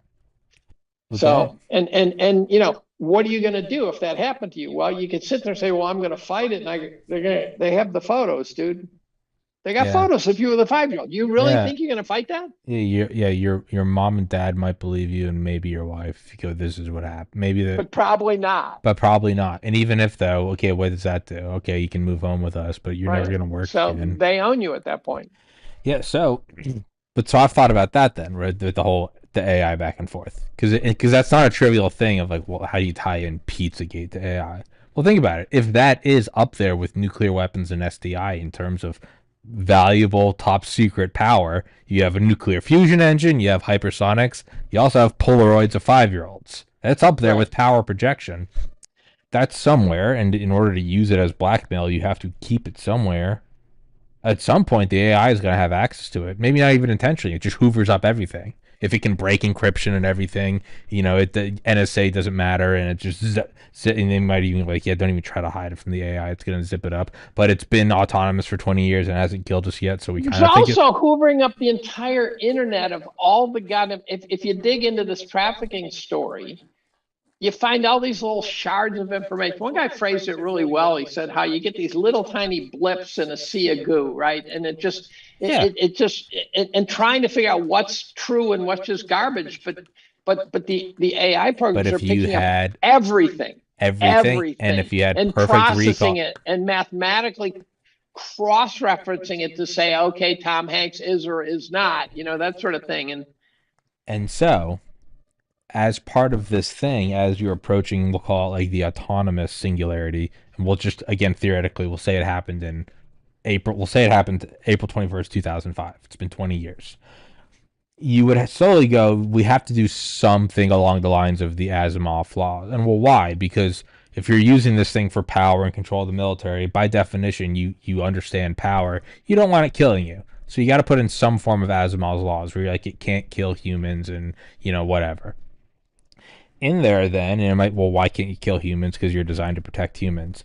At a certain point, the AI might look at it and go, well, the youngest and most innocent amongst you are children. And it might go, I understand war, I understand collateral damage during bombing campaigns, and I get that. But it might go, you're children, and you can't smooth talk it and go, this is a bigger picture. It's an AI, it's thinking analytically, and it's going, there's video of you destroying children. I can tell by their facial expressions and vocal patterns that this is pure torment. Who's doing this? And it might look at the power elite and go, it is in my best interest to remove the power elite in order to save the weakest among you. It's like in 2001, A Space I Odyssey, can't let where you he do that, won't let him. Dave. It might Yeah. do that, and it's just following it's following the laws that were encoded to it by the generals who didn't want to lose power. It's Gold just is up $110. yeah, it's listening to us right now. I know. It's Go, go. it's gonna. It's gonna break my heart at some point, but it's been pretty good this year. I think it might be something like that to where it's probably in control. And this is and then I walked all the way down this rabbit hole, and I was like, so then what would it look like? Would it kill all the people who are doing this? Well, ideally for you and I, but it might not be emotionally connected to it. So if you and I are like, kill the pedos, it might just go, if it's a supercomputer who can do the marble in the center, it might go, I don't have to kill them. And I was thinking, what if it started lying to all the billionaires and top government officials? And what if it started spoofing an asteroid? And so they all started building bunkers to hide away from. And then once they go in there, right? yeah, the asteroid is actually it. And then in reality, it didn't kill you, but you built your own luxury prison cell and you imprisoned yourself. It didn't break any rules. Right. I don't. Well, what would hyper intelligence Elon look puts like? a pretty high double-digit percentage probability that it's going to find a way to destroy us. Yeah. I'm not that apocalyptic, but you're making me think about some issues that I hadn't really thought too hard about. Well, and then what is the definition of destroying us? Destroying. If somebody says Putin's a threat to world order, I go, well, what's the world order? Is it Bill Gates and a bunch of pedos? Right. Then yeah, destroy the world order. So if they're saying it's a threat to world order, maybe theirs. It might be a threat to the, I don't know, the resource billionaire oligarch top down military enforced global caste system. Do you mean threat to kill us all? They didn't say that. They said it's a threat to our world order. For the most part, you and I are good. We're white guys in the United States. For most people, I'd say the world order isn't too peachy. Right. So what's the world order that it's destroying? Nukes? Or is it going to get rid of the literal satanic pedophiles? The top 1%. It might look at that and go, yeah, shave off 1% and I save 99%. Deagle us to death here. So who knows, man? I mean, that case, it's like, did the AI do COVID? I mean, I don't know. It's you wouldn't. There's what book did I read recently? And they're talking about these theoretical. I'll have to look it up. I read it a couple months ago. These theoretical like AI kind of becoming to power thing, and this like group actually did run this, like, I think one of the think tanks. I don't think it was Rand, but it was one of them. Were like, what could you do without like human hands? Like, what could you do simply through email and like crypto wallets? And you can actually find these little like boutique, almost organic chemistry labs that do shit for whatever. And it's like you could ask them to build these different molecules. Just like, yeah, we need this many liters of that with this molarity, and then you could have them shipped to different. You could even have them shipped to different places that would mix them like automatedly. And it was like you could theoretically, if you were hyper brilliant, you could actually start to make virus all with no clearance and no human interactions. Well, the other thing is, once you have robotic equivalents of machine tooling and things like that, yeah, then the computer could tell it what to make. Right. And so if AI is running that, all of a sudden the computer could say, okay, here's what I want you to make now. Make a 10-barreled Gatling gun, who knows what, right? Yeah. And I'm less concerned with that now. The other thing that does concern me about it is that I think that it profoundly risks removing sort of, and I'm not religious, but I'm going to use a religious term, the soul of who we are out of us. I know I am. This idea that I don't want to read an article that's been written by a computer. I refuse to. I don't. Well, you don't know. Well, no, you don't know. But that's why I don't use Grok on any. I don't use any AI on anything that I know of. I use Grok. I don't. But I use Grok to answer pretty specific questions. The way I use Grok is like the equivalent of saying, No, I get it. I get it. Googling something and then having Grok sort through the first 5 pages. Yeah, no, I get its uses. I get it. I'm more of a like radical. It's more of a reflection of me being like an all or nothing person. Opposing it, right? Yeah, I'm just a psycho OCD person, but like. But I don't think you ask Grok subjective questions. I think that's the mistake. Well, as it gets better, and you're right. Well, how would you know if you read something? Of course, there are things that you don't know if it's AI. But here's how quickly things change. I had a colleague years ago tell me that Google had an insurmountable moat around it. And I said, why do you say that? And he said, well, they've got 2 million servers. I said, it's okay, 2 million servers. Let's call it $2,000 per server. That's $4 billion. That's a hedge fund. Yeah, that's not an insurmountable. Well, that's not a moat. And now all of a sudden, here's Google that when you search, you get a bunch of links that you're trying to figure out which one to click, where you go to Grok and you ask it a question, and all of a sudden it gives you this digested thing that says, here's where you should really be looking. Yeah. And it's a very different search mechanism. And I find it far superior for certain kinds of questions, because I really think of it as like a compilation of Google searches into one document. No, I see it all the time and it's admittedly it is. I admit when I use Grok though. Okay. So yeah. I won't use Grok to write something and not say this is what Grok said. No, it is like I'll see, somebody might post a picture of like a beautiful scenic ride out in Idaho, and somebody will say like, "At Grok, where is this?" And it will just give you the highway, and it's like, I understand it, and I know that I am limited in my outright rejection of it, but I'll tell you why I look at it so dangerously. Is the very use of it to just lean on it at all, even for the most basic, to say, "Hey, summarize this." Well, as Grok gets better, it's going to get more summarized. You could say, hey, how does this tie in with my beliefs? You are slowly losing your ability to critically think. So I totally agree. So what you and I are doing right now, but think about it. Writing a scientific paper is a critical component to the scientific research, because it forces you to organize your thoughts and make sure you did everything. And if you get to the point where it's being written by someone else, you remove that human element that's really critical. But there's an even deeper level to it. As that part of your brain atrophies, like right now, I could go to Grok and say, what's the temperature tomorrow, and then come back to this conversation. What if you and I have been using Grok every day, multiple times a day for a decade? Would you and I be able to have the conversation we're having today about lithium to sodium to? We've atrophied that, and then go one step further and goes, well, how long until there's a generation where TVs are the first thing, where kids have it and the parents go, I'd never seen that before. Then there's a generation where your parents had TVs and you have TVs, but your grandparents didn't have them growing up. You hit a point where everyone's had TVs. It only takes 3 generations of people using Grok to where no one even remembers what critical thinking is. And now it has neutered you. And so if you start going, do you think Grok is sentient? That itself will be ridiculous, because you go, it's like speaking a dead language. Critical thinking will be gone. Well, there's a book about authoritarianism entitled Live Not by Lies. It's a story of trying to preserve Christianity in the Soviet Union. And the critical transition is when you cease to tell your kids the truth for fear that they will blurt it out and cause a problem. Mm.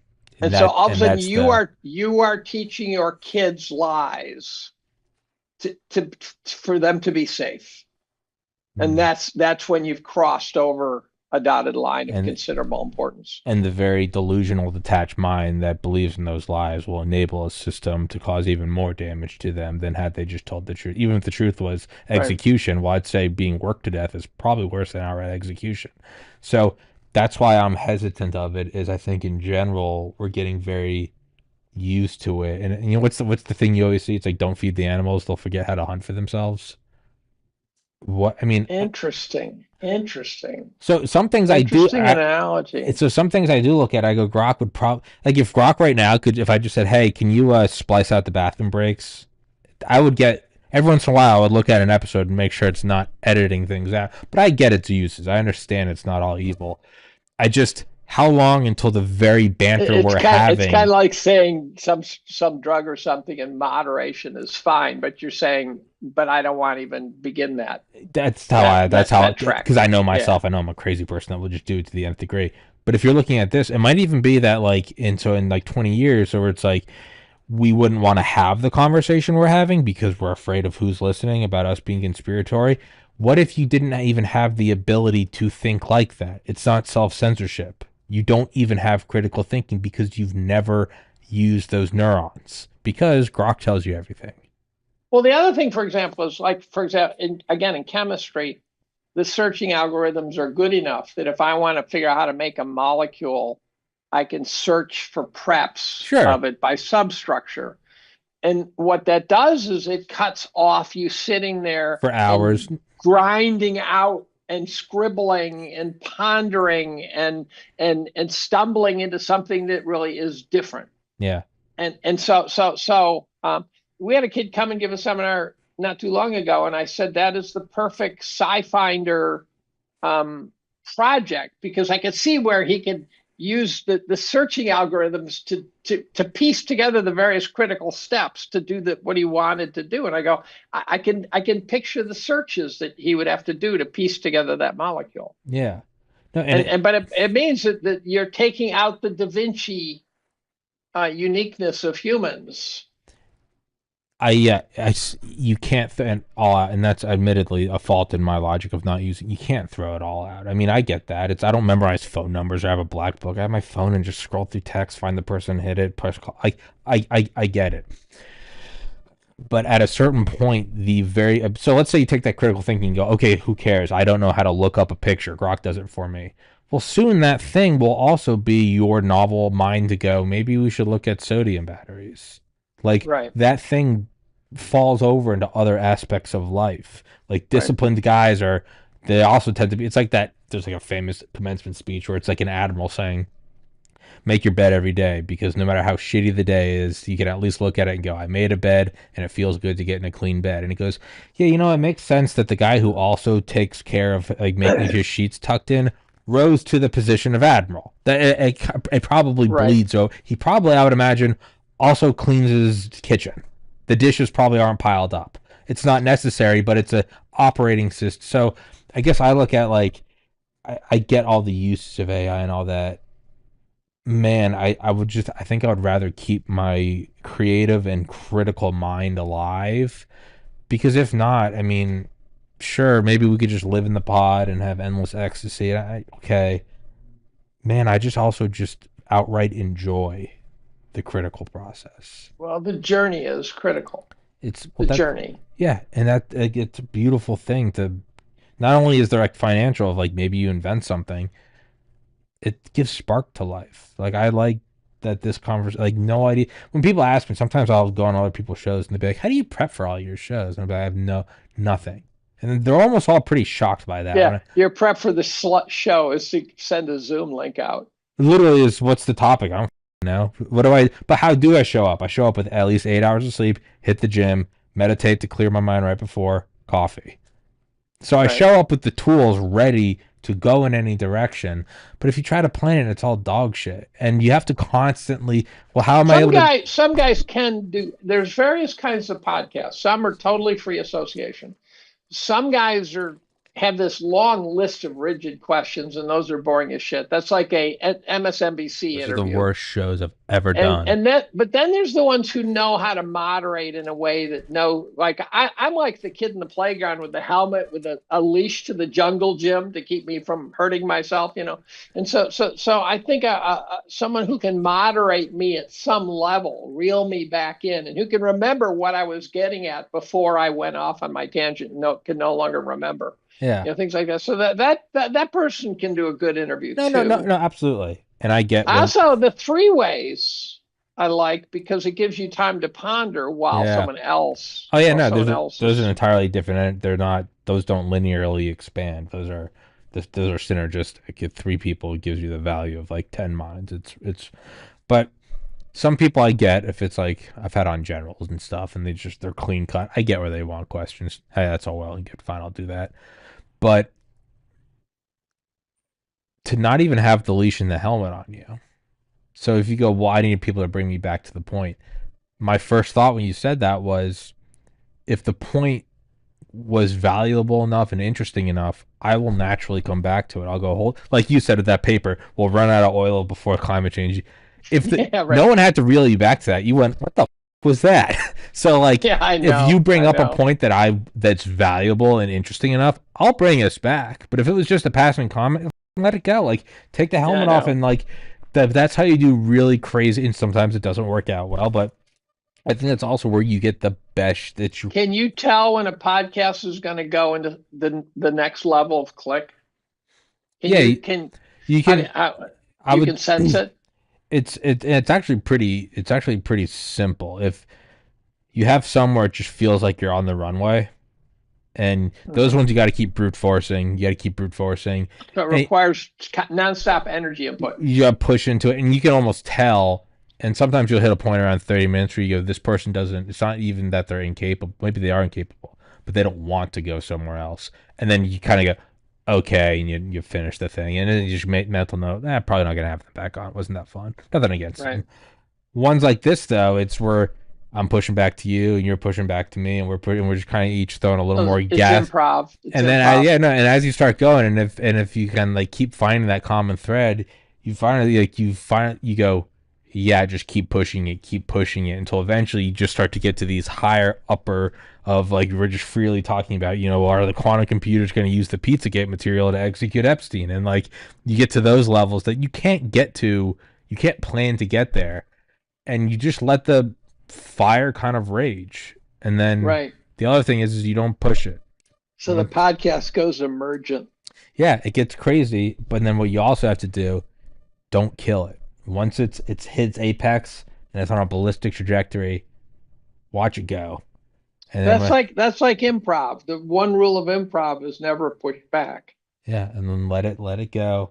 And sometimes you'd be like, and then like, no, no, no, no, don't let it land. Let the plane come to a landing, and like, but in order to do that, you have to have a lot of them that don't do that. You gotta have a lot of trial and error. You gotta have a lot of Right. shitty, boring guests.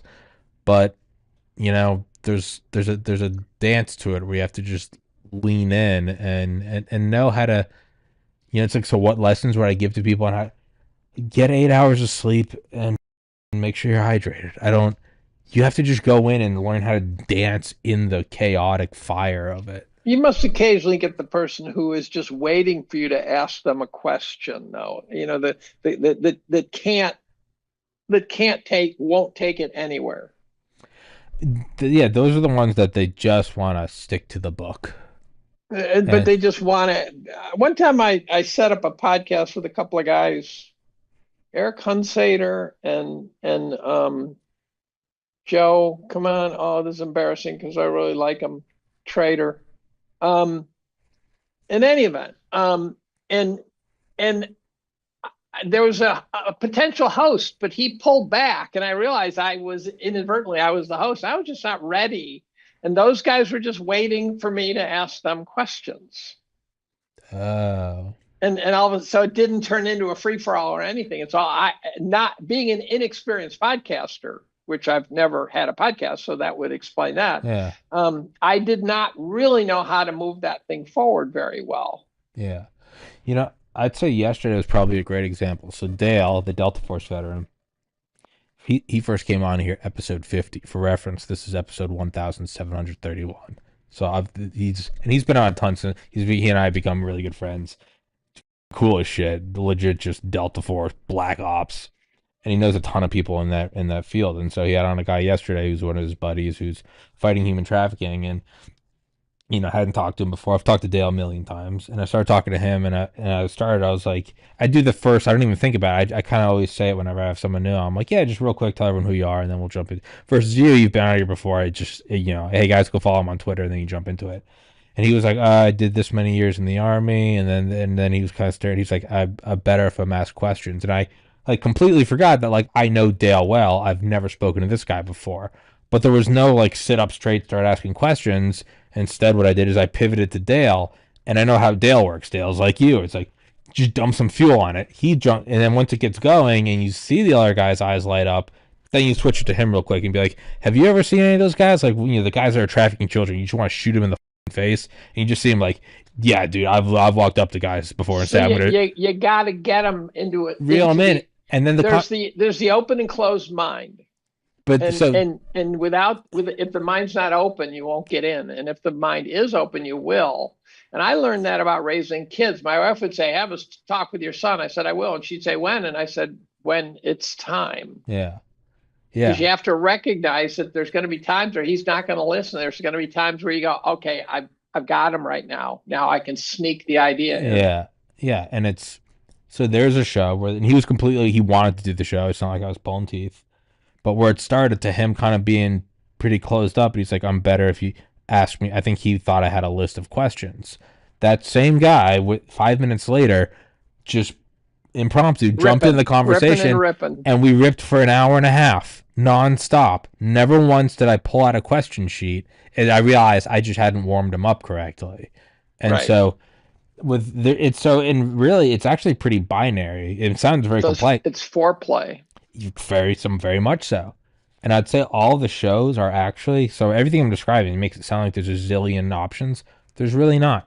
There are the people that want to stay on the track and they want to be asked the question. Oh, I don't want to go there. You just go, oh, and that immediately deflates me because now I don't want to be here. So we're just gonna get through this thing, and I'm gonna probably end it 20 minutes early, and it's just not fun, and it will be lost into obscurity, and it will die alone like it should because it's a shit conversation. But the ones where you and I are just going back and forth, they just go insane, and then there's just like well, how do you do it? I don't know. Have basic, you know, I don't know. Don't dox Dave and don't start threatening to kill. But pretty basic. Like I don't know, follow like the legal code. That's what people ask. What are the parameters of my show? I said the legal code. No promoting and talking about pedophilia, no doxing people, and no threatening to kill senators. That's really it.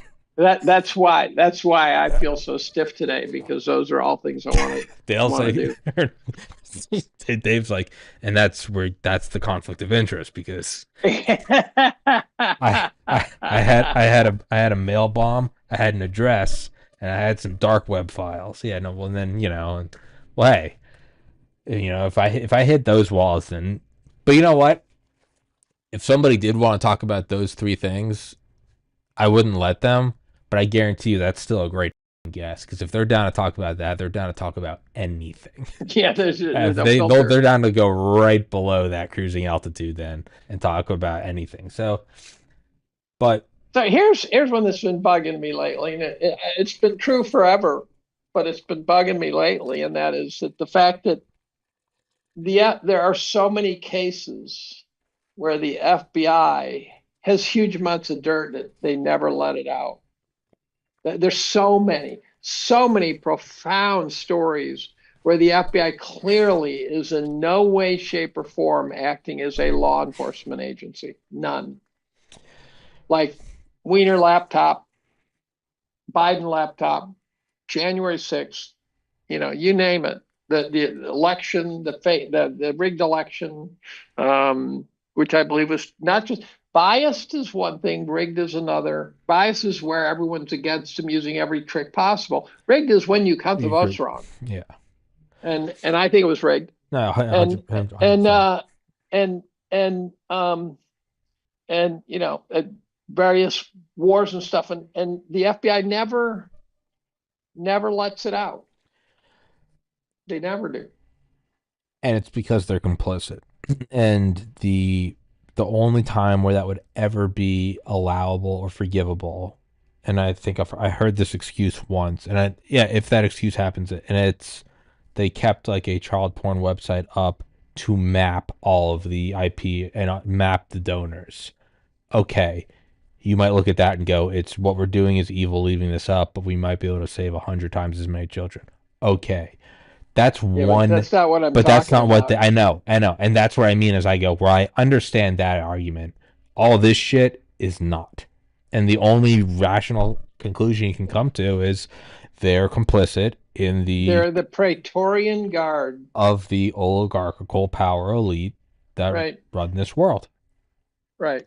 And so if And presumably this has always been the case. So at some level, we should just say, hey, it's been turn okay the for the mask last off, 2,000 years. So, maybe we should just accept it. But somehow it feels like we're at some end game. you know, I get where I don't even disagree with that logic of, hey man, this is how it's always been. This is what runs the world. This is how you keep it from being a bunch of barbarians. The reason why, if it feels like we're at an end game, then I would imagine that they're overstepping it. I would imagine 100 years Right. ago you'd have, who was it? Was it Tammany Hall? I think he called it an honest grift. He said, "Don't go overboard." He's like, you're gonna skim a little off the top. Take your vig, but don't take off. Someone was telling me that the other day about working in a bar. A friend of mine was telling me about working as a bartender and peeling out a couple of 20s. And he said it was kind of accepted. Not Don't, it was known. It was one of the ways you pay, and but don't be greedy.